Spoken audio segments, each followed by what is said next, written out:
ಕಿಚ್ಚು ಟೈಮ್ಸ್ಗೆ ಸ್ವಾಗತ.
ಕೈಟ ಪ್ರಭದಿನಿ ಯಾ ಮಹಿಷೋಲ್ಲೋರಣಿ ಯಾ ರಕ್ತಬೀಜ ಯಾ ನವಕೋಟಿ ಶಕ್ತಿ ಸಮನ್ವಿತೆ.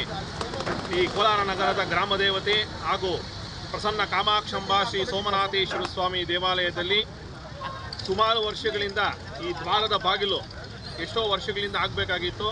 ಆದರೆ ಈಗ ಈ ಶಾಸಕರು ಮತ್ತು ಜಿಲ್ಲಾಧಿಕಾರಿಗಳು ಮತ್ತು ಮುಜರಾಯಿ ಆಡಳಿತ ಇವರೆಲ್ಲ ಸೇರಿ ಅಮ್ಮನವರಿಗೆ ನೂತನವಾಗಿ ದ್ವಾರ ಬಾಗಿಲನ್ನು ನಿರ್ಮಿಸ್ತಾ ಇದ್ದಾರೆ. ಇವತ್ತು ಅಮ್ಮನ ಈ ದ್ವಾರ ಬಾಗಿಲ ಪೂಜೆ ಎಲ್ಲ ನೆರವೇರಿದೆ. ಈ ದ್ವಾರ ಬಾಗಿಲು ಅಮ್ಮನವರು ಚಾಮುಂಡೇಶ್ವರಿ ಗ್ರಾಮದಲ್ಲಿರುವಂಥ ಭಕ್ತಾದಿಗಳನ್ನೆಲ್ಲ ರಕ್ಷಣೆ ಮಾಡ್ತಾಳೆ. ಮತ್ತು ಬರುವಂಥ ಭಕ್ತಾದಿಗಳು ಕೂಡ ಈ ದ್ವಾರ ಬಾಗಿಲು ತುಂಬ ಚೆನ್ನಾಗಿ ದರ್ಶನ ಕೊಡ್ತಾಳೆ. ಅಮ್ಮನವರು ಕಂಬಗಳೆಲ್ಲ ತುಂಬ ಚೆನ್ನಾಗಿ ಬಂದಿದೆ. ಕಲ್ಲಿನ ಕಟ್ಟಡ ಅವರು ಸಿಮೆಂಟಲ್ಲೇ ಮಾಡಬೇಕು ಅಂತಿದ್ರು. ಆದರೆ ಶಾಸಕರು ಮತ್ತು ಜಿಲ್ಲಾಧಿಕಾರಿಗಳೆಲ್ಲ ಬೇಡ, ಸಿಮೆಂಟಲ್ಲಿ ಬೇಡ, ಶಾಶ್ವತವಾಗಿ ಕಲ್ಲಲ್ಲೇ ಮಾಡಿಸ್ಬೇಕು ಅಂತ ಅವರೆಲ್ಲ ಇದು ಮಾಡಿ ಒಟ್ಟು ಕಾಂಟ್ರಾಕ್ಟ್ ಮಾಡಿಸಿ ಎಲ್ಲ ತುಂಬ ಚೆನ್ನಾಗಿ ಮಾಡ್ತಾ ಇದ್ದಾರೆ. ಎಲ್ಲ ಕಾರ್ಯಕ್ರಮಗಳೆಲ್ಲ ಅವರಿಗೆಲ್ಲ ಆ ಭಗವತಿ ಆ ಚಾಮುಂಡೇಶ್ವರಿ ಮತ್ತು ಕಾಮಾಕ್ಷಿ ಸೋಮೇಶ್ವರ ಸ್ವಾಮಿ ಅವರು ಆಶೀರ್ವಾದ ಕೊಟ್ಟು ಈ ಗ್ರಾಮನ ರಾಷ್ಟ್ರನ ಇರುವಂಥ ಭಕ್ತಾದಿಗಳನ್ನೆಲ್ಲ ಆರೋಗ್ಯವಾಗಿ ಕೊಟ್ಟು ಆ ಮಹಾತಾಯಿ ಕಾಪಾಡಲಿ ಅಂತ ನಾವು ಅರ್ಚಕರಲ್ಲಿ ಆ ತಾಯಿನ ಪ್ರಾರ್ಥನೆ ಮಾಡ್ತಾ ಇದ್ದೀವಿ.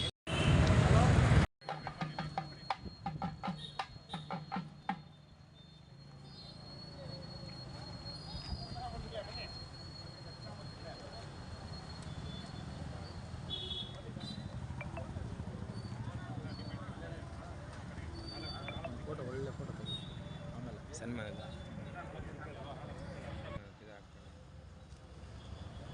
ನಮ್ದಿರೋದೇ ಮೈನ್ ಅಂದು ಪಾಪ ಲಕ್ಷ್ಮೀಪತಿ ಹೋಗಿ